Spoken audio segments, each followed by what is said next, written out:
Welcome to part 3 with Todd Yoshitake having a conversation with Ernie Banks in 1997. The more I look at this footage, the more I think if you have kids that are in sports, they should be watching this. Because Ernie Banks has a great insight to the way he played baseball, some techniques he used, and just how the mind and the body work together. So let's take a look. Gary McCoy was saying, this is the best club. Where's the, I want to see the driver. I got it in my bag in the car. Y'all can see it when we get finished here. How you doing, young man? Great, how you feel today? Fine, sir. Good to see you. Good to see you, sir. Yeah, great to see Listen, you. look at it. Oh yeah, here it is. Hey, he wasn't that way at shortstop, I know that. No, I didn't know where it was. They used to say, where's shortstop? Go that way. No, that way. It's an instinct automatically. I know that. With the ball. You didn't think about your mechanics at all? Not the position over there. No. Just the ball. Just the ball. Were you trying to hit the ball in certain places, or wherever the ball is pitched, you hit it at a certain place? When I played, it was you hit the ball through your strength, your strong field. My strong field was left field. So if they threw it outside, you can't see much of that now. If I threw it outside, I could pull it by getting the bat out that way. But if it's outside, hit it there. That's. You still try to pull it when it's outside? Yeah. When I played, now it's different. I mean, now they go to right field. In the right field, you go that way. Right. It's kind of positioned to the ball more, but my generation of sports from 53 to 71, most of us felt that to be very masculine, we're going to pull every pitch he throw. Anything he throw, I'm going to hit it that way.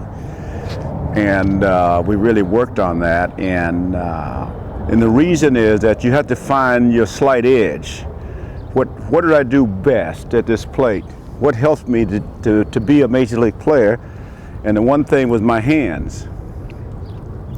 The hands is the crossroads and God. My hands is that I could stride, be off balance, but my hands are always here. My hands.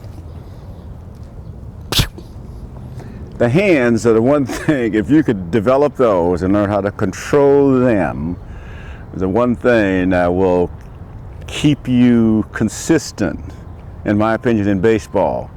The hands, and then if you can learn to do the hips, if you learn to move those hips and then the hands go together, then you're a powerful hitter. You become a powerful hitter, a power hitter. So you got your power from your hips? Hands and hips and hands. Faster the hips move, the faster the bat move. I'm sure that's similar in golf. Ben Hogan talked about that a lot. I mean, the hips are really the key to really striking the ball solid with authority, with spin on it. Like you can tell in baseball when the ball is hit solid, when it goes to left center and it scoots on through out to the fence, then it's hit with the right proper spin on it. But when it hit and bounced and died, then you know it's not the proper spin on it. The proper spin comes from hips and hands. Hips and hands. And the fault that a lot of people get into is the hips and shoulders go together and then the bat come late. The hips got to go and the shoulders stay there. And that's how you get in position to hit the ball with power. And that's what you really want. Now, how about for your golf swing? The golf swing is basically similar, but what I do in golf is once I get to the top, I don't get too anxious. And when you get too anxious at the top, you go that way. You go that way instead of that way. That way. That shoulder got to go down. And I get to the top and get anxious, I go that way, and the ball can go anywhere, mostly to the right. It's just anxious, being anxious. Here's the same comparison in baseball. Anxiety of being anxious in baseball rather, is that you're hitting the ball, the ball is in here and you're way up here trying to hit it. So you don't have balance way up here. The real great hitters wait till the ball get there. They can wait They can wait till the ball get right there, and they're in that position, not out there. That position. So what I'm saying, basically, it's the ability to wait, not to get too anxious, to be patient, to, in golf they say, trust your swing. In baseball, we just said, we know your ability. I just know that whatever Sandy Koufax's going to throw, I'm going to wait till you get there. Whatever kind of pitch it is, curveball, changeup, high fastball, low fastball, inside, is that I'm going to wait. I'm not going to be out here. I'm going to just wait till the ball get here and just hit it. It's a matter of waiting on the ball, being patient, being patient. And when I talk to some young baseball players, I talk about that and try to break it down a little bit, you know, just being patient. It's okay, but learn to wait on the ball. Just wait on it. It's going to get to you. And just trust your swing, your natural ability. And the great hitters do that consistently. And that's all our mission is, to be consistent.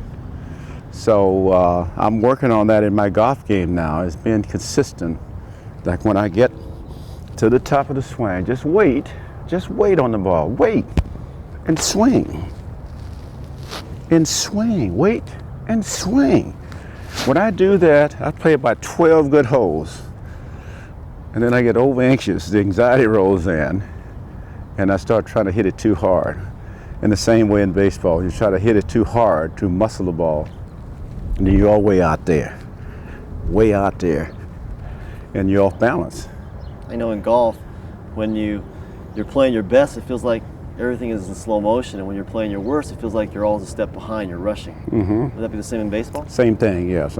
Ted Williams used to talk about this, and really, Todd, I used to be able to do that, and I used to talk to a lot of the players, the great hitters, Ted Williams, Musial, Mays, and all the guys, and it seemed like the ball stopped when it comes up here. It just stops, they hit it, and that's when you really focus. And I tell you, I really miss that. When you really focus, your mind is clear. Nothing on your mind, not the mother, not the mortgage payment, not the kids, not the wife. Your mind is just clear of everything. It seemed like the ball is like a basketball coming in here to this plate. And many athletes will say that. It's kind of like a secret. They don't talk about it a lot, but it just seems that way, that the ball just really stopped. And you say, gosh, it seems like this ball has said, just hit me. And that's when your mind is clear. When it's not clear, then it's a little bit smaller, a little bit faster, et cetera, et cetera, et cetera. Did you develop that in baseball? Did you somehow work to get that in baseball?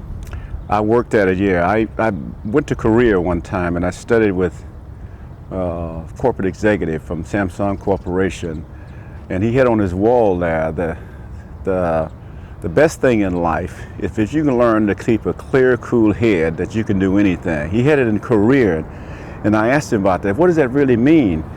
And he explained it to me. Keeping a clear, cool head, you can do anything. In other words, if there's nothing on your mind but what you're doing, you can do anything, and it's very difficult to do. You know, I see at times in my own game when I was playing baseball, my mind was not really there. My mind was kind of on something else, something I had to do, someplace I had to go, and you really have to fight that. And I'm sure a lot of the great golfers like Greg Norman, Nicklaus, and all of them that are successful, that they have to really recharge their minds, because their minds can be on many different kinds of things other than what they're really doing. And it's a good feeling to be into what you're doing.